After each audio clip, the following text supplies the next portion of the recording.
வணக்கம் நண்பர்களே. நடிகர் விஜய் முதல்வர் ஆவதற்கு ஒரே ஒரு வாய்ப்பு இருக்குது. நிச்சயமாக முதல்வர் ஆயிடுவார். ஒரே ஒரு பெரிய வாய்ப்பு இருக்குது.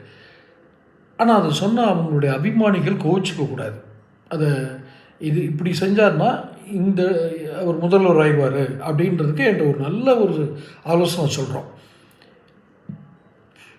துறவி நித்யானந்தா கைலாசான ஒரு நாடு, அது ஈக்குவடர் அப்படிங்கிற தீவுக்கு பக்கத்தில், அந்த நாட்டுக்கு பக்கத்தில் இருக்கிறதா சொல்கிறாங்க. அவர் சமீபத்தில் நீங்கள் விசாவுக்கு அப்ளை பண்ணுங்கள், பாஸ்போர்ட் இருந்துச்சுன்னா நாங்களே அங்கே கூட்டு வந்துடுவோம்னு சொல்கிறாரு. அங்கே தான் உங்கள் கொள்கைகள் மெயினாக நிறைவேறும். நீங்கள் சொல்கிற கொள்கைகள் எல்லாம் அங்கே கொண்டு போய் கல்வெட்டில் எழுதி வச்சிங்கன்னா கட்டாயம் அங்கே நிறைவேறிடும். எப்படி சொல்கிறேன் அப்படின்னா, நீங்கள் கிங் மேக்கர் அப்படின்னு ஒரு நேர்காணலில் சொல்லியிருக்கீங்க, என்டிடிவியோட நேர்காணலில். நீங்கள் ஒரு குயின் மேக்கர். தப்பாக எடுத்துக்காதீங்க. உங்களால் நிறைய கதாநாயகிகள் வளர்ந்துருக்காங்க சினிமாவில், அதனால் நீங்கள் குயின் மேக்கர்னு சொன்னேன்.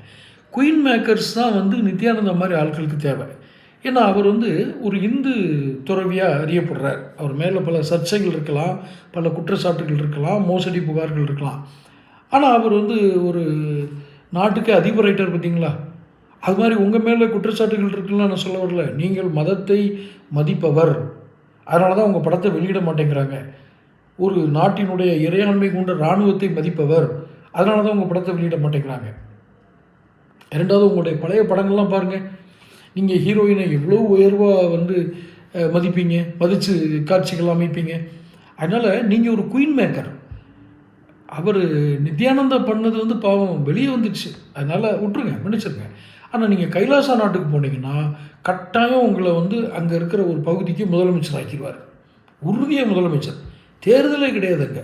அப்புறம் எங்கே போய் வாக்கு கேட்டு நீங்கள் போக வேண்டியதில்லை, கூட்டம் சேர்க்க வேண்டியதில்லை, அசம்பாவிதங்கள் நடைபெறாது. நீங்கள் என்ன படம் நடித்து வெளியிட்டாலும் அங்கே ஓடும். கைலாசாவில் சென்சாரே கிடையாது.